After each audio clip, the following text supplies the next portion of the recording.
శ్రీమాత్రే నమః.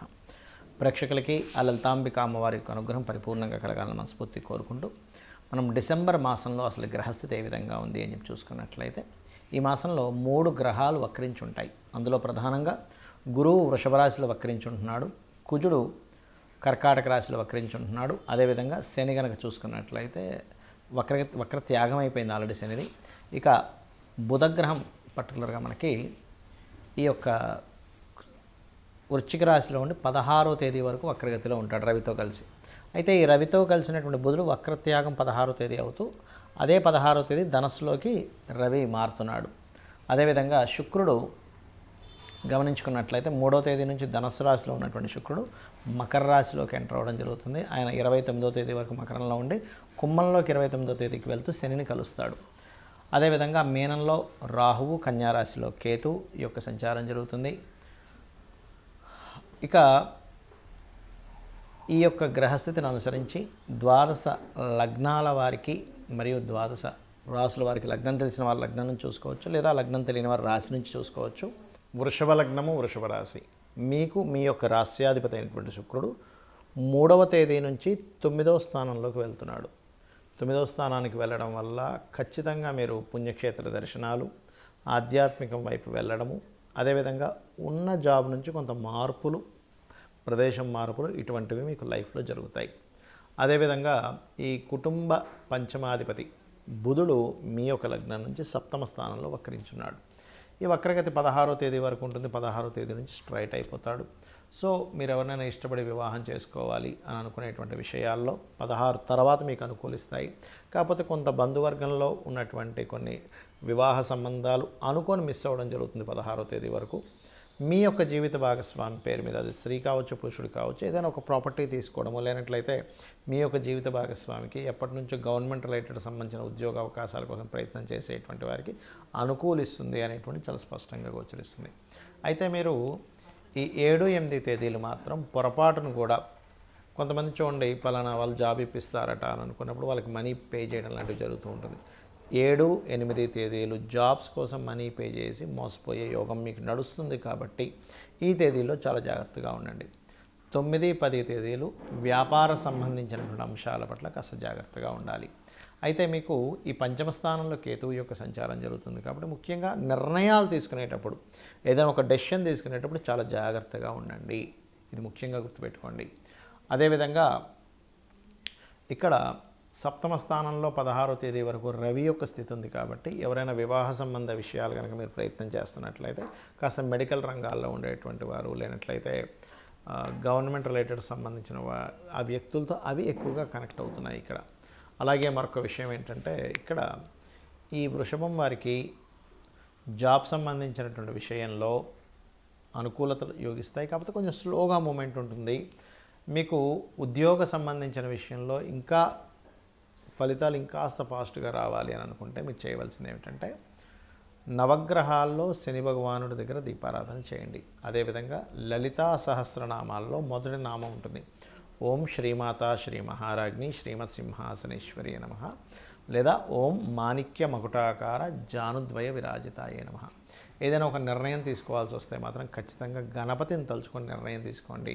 Share market జోలికి వెళ్ళకండి. ఎందుకంటే పంచమ స్థానంలో కేతువు యొక్క సంచారం జరుగుతుంది వృషభం వారికి. అదేమవుతుందంటే మ్యాజికల్ ప్లానెట్ అంటారు, డిఫరెంట్గా ఆలోచించడం, సడన్గా ఏదైనా నిర్ణయం తీసుకోవడం జరుగుతూ ఉంటుంది. కాబట్టి ఈ యొక్క విషయాల పట్ల కాస్త జాగ్రత్తగా ఉండండి.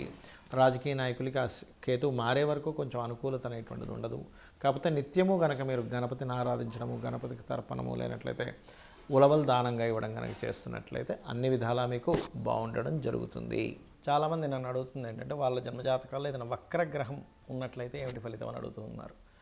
ఇది నాడీ ఆస్ట్రాలజీలో మనకు చూడండి, చాలామంది జాతకాల్లో ఈ పలానా గ్రహం వక్రించిందండి, ఈ పలానా గ్రహం అంటే శని కావచ్చు, గురువు కావచ్చు, వీళ్ళు వక్రించారని చెప్తుంటారు. అయితే ఇక్కడ ఏంటంటే ఫస్ట్ ఆఫ్ ఆల్ మనం అర్థం చేసుకోవాల్సింది రాహువు, కేతువు ఈ రెండు ఎప్పుడు వక్రగతిలోనే ఉంటాయి, అంటే వెనక్కి తిరుగుతూ ఉంటాయి. బికాజ్ ఆఫ్ అది కాలం అయిపోతుంది. రాహు అంటే కాలము అయిపోయినటువంటిది కాబట్టి కాలానికి కారకుడైనటువంటి రాహు వెనక్కి వెళ్ళిపోతుంది కాలము అనేటువంటి సంకేతంతో. అయితే మిగతా గ్రహాలు ఏవి అంటే రవిచంద్రులు అయితే అసలు వక్రించరు ఎప్పుడు కూడా, ఎందుకంటే సమయం వెనక్కి రాదు కాబట్టి ఈ రవిచంద్రుల ద్వారానే మనం సమయాన్ని తెలుసుకుంటూ ఉంటాం. ఇవాళ ఈ తిథి, ఈ నక్షత్రము, ఇంత సమయం గడిచింది. రవి నడినెత్తున వస్తే మనకి మధ్యాహ్నం అయిందని, సాయంత్రం అయితే అటు వెస్ట్ వైపు సూర్యుడు కనిపిస్తే సాయంత్రం అవుతుందని మనం తెలుసుకుంటూ ఉంటాం. తిథులను బట్టి చంద్రుడు ఉండేటువంటి ఇది కాబట్టి అది ఎప్పుడు వక్రించమంటే కాలం వెనక్కి తిరిగి రాదు కాబట్టి అవి వక్రించవు ఎప్పుడు కూడా. అయితే మిగతా గ్రహాలు ఏవైతే ఉన్నాయో వక్రించిన గ్రహంతో సమయంలో పుట్టారు వ్యక్తి అంటే దానికి చాలా పెద్ద విషయం ఉంటుంది. ఎలా అంటే ఒక ఉదాహరణకి శని వక్రించాడు అనుకోండి, ఏ గ్రహమైనా ఒకటే గుర్తుపెట్టుకోండి, మీ జన్మజాతకంలో వక్రించినప్పుడు ఉన్న స్థలం కంటే కూడా వెనకాతలు ఉండేటువంటి రాశితో సంబంధాలు పెట్టుకుంటాయి. అంటే ఒక్కొక్కసారి ఆ వక్రించడం వల్ల మంచి జరుగుతుంది, ఒక్కొక్కసారి ఇబ్బంది ఉంటుంది. ఎలా అంటే ఉదాహరణకి మేషరాశిలో శని, మేషరాశి కాకుండా మేషరాశి తర్వాత అయినటువంటి రాశిలో శని భగవానుడు వక్రించాడు, అంటే వృషభంలో శని వక్రించాడు. వక్రించడం వల్ల అనవసరంగా నీచ ఫలితాలు పొందుతాడు. అదే మేషరాశిలో శని వక్రించాడు అనుకోండి, అప్పుడు నీచత్వం కోల్పోతాడు. అదేవిధంగా ఉచ్చస్థానానికి కూడా అదే వర్తిస్తుంది. ఉదాహరణకి తులారాశిలో శని వక్రించాడు అనుకోండి, అప్పుడు ఉచ్చస్థానం యొక్క ఫలితాలు కోల్పోతున్నాడు. కానీ వృశ్చికంలో వక్రిస్తే ఆయన ఉచ్చస్థానంలోకి వెళ్తున్నాడు.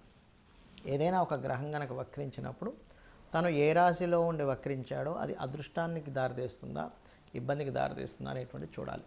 ముఖ్యంగా ఏదైనా ఒక గ్రహం వక్రించిందంటే పాస్ట్ లైఫ్లో మిగిలిపోయినటువంటి విషయాలు ఈ లైఫ్లో పర్టికులర్గా ఆ జన్మనెత్తి ఆ వ్యక్తి ఆ కర్మను తీర్చుకోవడానికి వచ్చాడని అర్థం చేసుకోవాలి. ఎలా అంటే శని దగ్గర నుంచి తీసుకుంటే శని ఎవరికైనా వక్రించాడు అనుకుంటే రెండు ప్రొఫెషన్స్ చేస్తారు చాలామంది, 2 ప్రొఫెషన్స్, అందులో డ్యూయల్ సైన్లో ఉంటే ఇంకా గ్యారంటీగా అవుతుంది. అదే జీవుడు వక్రించాడు, గురువుకి సంబంధించిన కొంత సేవ, గురువులకు సంబంధించినటువంటిది కొంత మిగిలిపోయింది ఆయనకి, జ్ఞానాన్ని పంచే విషయంలో కానీ గురువులకు సేవకు సంబంధించిన విషయంలో కానీ మిగిలిపోయింది. అంటే పాస్ట్ లైఫ్లో చేయాల్సిన గురుసేవ చేసుకోలేకపోయాడు. శని వక్రించాడు అనుకోండి, పాస్ట్ లైఫ్లో చేయాల్సిన వర్క్ ఇప్పుడు చూడండి, ఇవాళ రేపు మనం చూస్తూ ఉంటాం. ఎవరైనా సరే జాబ్ సంబంధించిన విషయంలో జాబ్కి వెళ్తారు కానీ అక్కడ సరిగ్గా పనిచేయరు, నెల జీతం మాత్రం తీసుకుంటుంటారు. అది పెండింగ్ ఉండిపోయాడు ఆ వ్యక్తి పాస్ట్ లైఫ్లో. అందుకని ఈ జన్మలో ఎక్కడైతే జాబ్ జాయిన్ అవుతాడో అక్కడ రెండు పనులు చేయాల్సి రావడం ఇట్లాంటివన్నీ వస్తూ ఉంటాయి.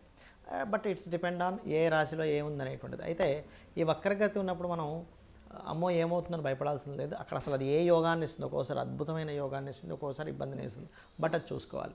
అదేవిధంగా శుక్రుడు వక్రించాడు, ఎక్కడుండి వక్రించాడు, సప్తమంలో ఉండి వక్రిస్తే ఏమవుతుందంటే జీవిత భాగస్వామి, వివాహ సంబంధాలు ఇదిగో దగ్గర దాకా వచ్చి వెనక్కి వెళ్తూ ఉంటాయి. అది కంఫర్ట్స్ కావచ్చు, వాహనాలు కావచ్చు, వివాహ సంబంధించిన విషయాలు కావచ్చు, ధన సంబంధించిన విషయాలు కావచ్చు. 3లో ఉండి వక్రించాడు అనుకోండి, 2లోకి వస్తున్నాడు అంటే ఏమిటి, మీడియేటింగ్ ద్వారా డబ్బులు వస్తాయి. అది ఏ భావంలో ఉండి వక్రించాడో చూసుకోవాలి. ఒకవేళ బుధుడు వక్రగతిలో మనిషి జన్మించాడు అనుకోండి, మీరు ప్యూర్లీ మీ యొక్క నాలెడ్జ్ని షేర్ చేయడం కోసం పుట్టారు, గుర్తుపెట్టుకోండి. అలా షేర్ చేస్తేనే ఈ జన్మ మీకు కంప్లీట్ అవుతుంది. అలా ఒక్కొక్క గ్రహము వక్రించినప్పుడు ఒక్కొక్క ఇది ఉంటుంది.